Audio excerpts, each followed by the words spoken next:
ఎక్కడెక్కడో నేరాలు ఘోరాలు చేసి దానికి రాజకీయ రంగు వేసి లబ్ధి పొందాలని ఆలోచిస్తున్నారు. నిన్న విజయవాడలో చూశారు, ఒక సంఘటన జరిగింది. అక్కడే ఒక సిఐ కాపు, బాధితుడు కాపు. అరే లజ్జ కూడా లేకుండా మాట్లాడుతున్నారు. సిఐ కాపు, బాధితుడు కాపు.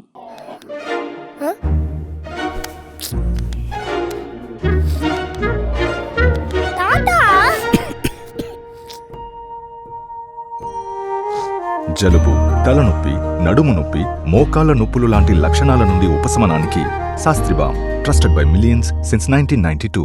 నేను అడుగుతున్నానండి, ఎన్టీ రామారావు గారు కమ్మ, నాదెండ్ల భాస్కర్ గారు కమ్మ, అందరూ సరిపెట్టుకుని ఎందుకు ఊరుకోలేదు? రచ్చ రచ్చ యాగి యాగి మరి మీరందరూ కూడా కమ్మారే కదా. నారా చంద్రబాబు నాయుడు కమ్మ, దగ్గుబాటి వెంకటేశ్వరరావు కమ్మ, బాలకృష్ణ కమ్మ, హరికృష్ణ కమ్మ, వెంకయ్యనాయుడు కమ్మ. మరి మీరందరూ కమ్మాయి కదా. ఎవడొకళ్ళే మనోడిని ఎందుకు ఊరుకోలేదన్నా? పోయింది ప్రాణం కాదు కదా, పదవే కదా పోయింది. రామారావు గారిది పదవే కదా పోయింది, ప్రాణం కాదు కదా. కానీ ఇక్కడ చంద్రబాబు నాయుడు గారు ఆడు కాపోడు ఈడు కాపోడైనా పోయింది ప్రాణం అండి.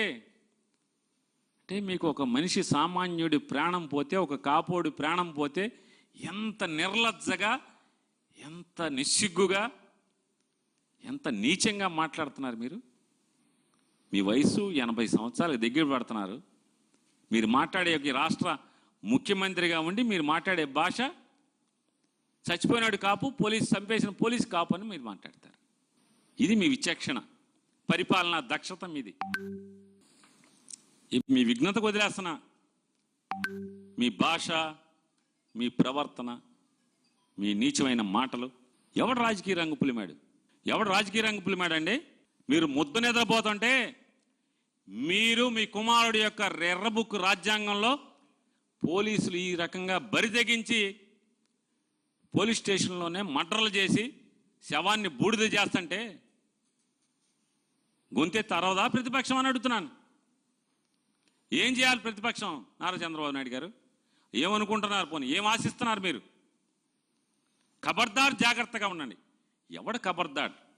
మీరు ఖబర్దార్, జాగ్రత్తగా ఉండండి. నారా చంద్రబాబు నాయుడు గారు రోజులు లెక్కెడుతున్నారు ప్రజలు. మీ ఖబర్దార్ అంటున్నారు మిమ్మల్ని. తినమరిగిన కోడి అంటే ఇల్లెక్కి కూసిందంట. అట్లా ఉంది నారా చంద్రబాబు నాయుడు గారు మీరు తీరు.